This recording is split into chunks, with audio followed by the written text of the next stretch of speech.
They were called seekers of gold, but they were really seekers of power. Behind every king's crown, every empire's secret weapon, and every mysterious laboratory that reeked of sulfur and smoke stood a man who claimed to turn lead into gold. But in truth, he was turning knowledge into control.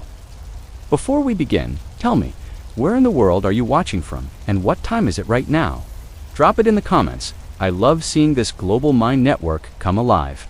And while you're at it, hit that like button, share this with someone who loves hidden history, and subscribe, because you're about to uncover a truth that rewrites what we think we know about science, secrecy, and power. They called themselves alchemists, men of mystery, philosophers of nature, seekers of divine essence. But in the shadows of palaces and temples, they were something more dangerous.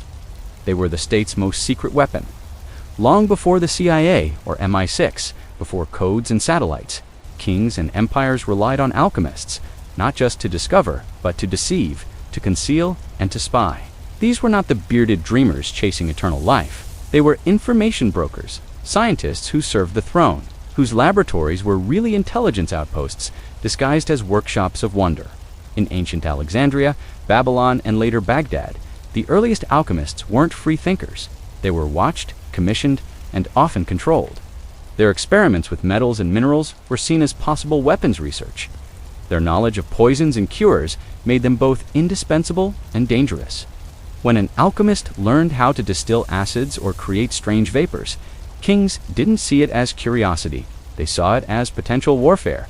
And so, these scholars were pulled into the inner circles of power, their notes hidden behind codes, their formulas disguised in symbols only the initiated could read.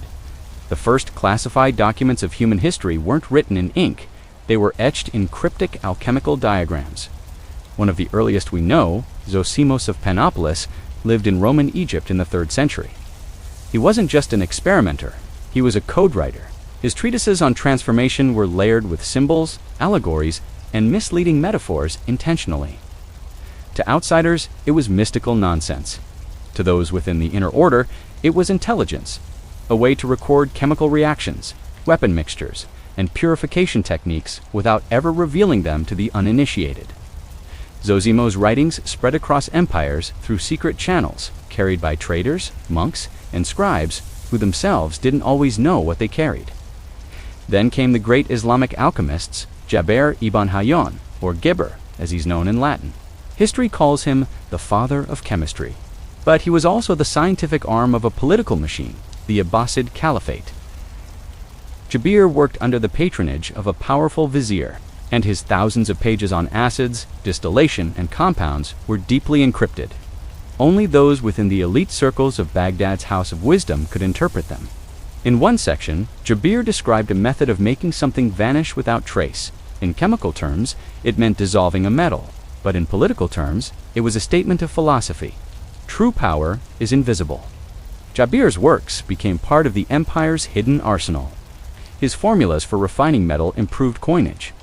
His knowledge of reactions guided metallurgy and weapon production. And his coded instructions ensured that only those trusted by the caliph could use them. And so, a new class of operative was born, the alchemist spy, the man whose knowledge could destroy armies or create wealth, depending on who held his loyalty. Across centuries, that pattern repeated. In medieval Europe, Roger Bacon, the English philosopher, wrote about optics, explosives, and early gunpowder mixtures long before gunpowder reached the West. He encoded his texts in ciphers, so dense that even the church couldn't easily accuse him of heresy. His Mirror of Alchemy wasn't a mere recipe book, it was an encrypted field report. The church suspected him of heresy, the crown saw him as useful, and scholars whispered that he was writing in service of both. He was the perfect intelligence asset, one who could hide state secrets within philosophy. Alchemy's language of secrecy, with its cryptic diagrams, its obsession with purity, its cycles of transformation, became a psychological code that made information itself sacred. And that secrecy wasn't a side effect, it was the point. Every alchemist understood, knowledge that isn't protected is power lost. To survive, they learned to speak in layers, to share half-truths, to make their discoveries appear mystical while hiding their practical side. It was the earliest form of scientific espionage, science as camouflage. In the courts of Europe, alchemists became both advisors and prisoners. Kings funded them lavishly, but also watched them closely. Their laboratories were sometimes guarded by soldiers, their letters intercepted. The fear was not that they might fail, but that they might succeed for someone else. The Philosopher's Stone wasn't just about gold, it was about monopoly. If one man could master transmutation or create the elixir of life, he could shift the entire balance of power. That kind of knowledge had to be controlled. By the Renaissance, this secret web had grown global. Alchemists became the first agents of scientific intelligence exchanged between rival nations. When the Italian alchemist Bernardo Trevisan traveled Europe, his mission was supposedly the search for the stone, but many historians now suspect he was collecting techniques from various courts. Relaying knowledge back to Venice's secret archives, Venice, the Republic of Spies, understood something early. Controlling information about science was as vital as controlling trade. The more they experimented, the deeper they went into politics. The famous alchemist, John Dee, advisor to Queen Elizabeth I, was perhaps the clearest example of this dual identity. To the world, he was an astrologer and scholar. To the crown, he was Agent 007, literally the signature he used in letters to Elizabeth, where the 2 zeros represented eyes and the 7 represented divine mission. Dee's travels across Europe, under the guise of alchemical research, were actually intelligence missions, collecting data on Spanish movements, court alliances, and rival scholars' experiments. His alchemical equipment was portable, and his coded notebooks, written in Enochian symbols, were perfect cover for espionage. Dee wasn't alone. Many natural philosophers of his age acted as early operatives for monarchs. Alchemists were uniquely suited for it.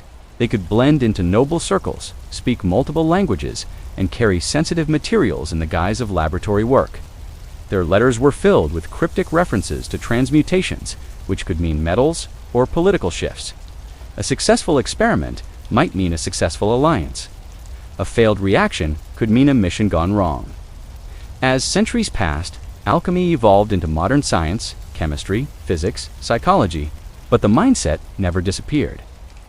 The culture of secrecy that alchemists created became the DNA of modern intelligence agencies. The classification system, the coded communication, the use of cover identities, all of it began in those smoky chambers where mercury boiled and knowledge was a weapon. Alchemy wasn't pseudoscience. It was proto-intelligence work disguised as spiritual science. Even the concept of double truth, the outer teaching for the public and the inner for the initiated, became a model for modern propaganda and state control. Ancient alchemists mastered this. They wrote one meaning for the untrained eye and another for those with the key. This double-layered messaging technique is now the basis of all encrypted communication. They weren't only manipulating metals, they were manipulating meaning. When you read the old alchemical texts filled with talk of dragons, suns, and kings, you're reading an ancient intelligence language, one where chemistry, philosophy, and espionage blurred into one. The dragon devouring itself wasn't just a symbol of transformation. It was the perfect metaphor for secrecy itself. Knowledge consuming and renewing itself in cycles, always hidden from those unworthy of understanding. And so, through the corridors of time, from Alexandria to Baghdad to London, the alchemist was never just a scientist. He was a guardian of controlled knowledge, a master of both matter and mind. He was the man who could create, destroy, or conceal, depending on the orders he received. His loyalty could build empires or burn them, because long before governments built spy agencies, before scientists signed non-disclosure agreements, before secrets were locked in steel vaults, the alchemist stood at the dawn of secrecy itself. He was the one who learned that knowledge is not meant to be free. It's meant to be managed, protected, and traded like gold. And that, perhaps, was the greatest transmutation of all. Not lead into gold, but truth into power. When the empires of Europe began to rise, the alchemists quietly changed shape. Gone were the solitary dreamers, surrounded by smoke and crucibles. In their place emerged the scientist diplomat, the courtly agent, who combined knowledge with loyalty and learned how to trade discoveries for influence. What began as a hunt for gold had become a marketplace of secrets, and it was in this new world, half faith, half reason, that the alchemists became the first modern intelligence network. In the 16th century, Laboratories were no longer just rooms of glassware. They were command centers. Every experiment, every formula, every discovery held potential military value. Kings no longer asked their alchemists to make gold.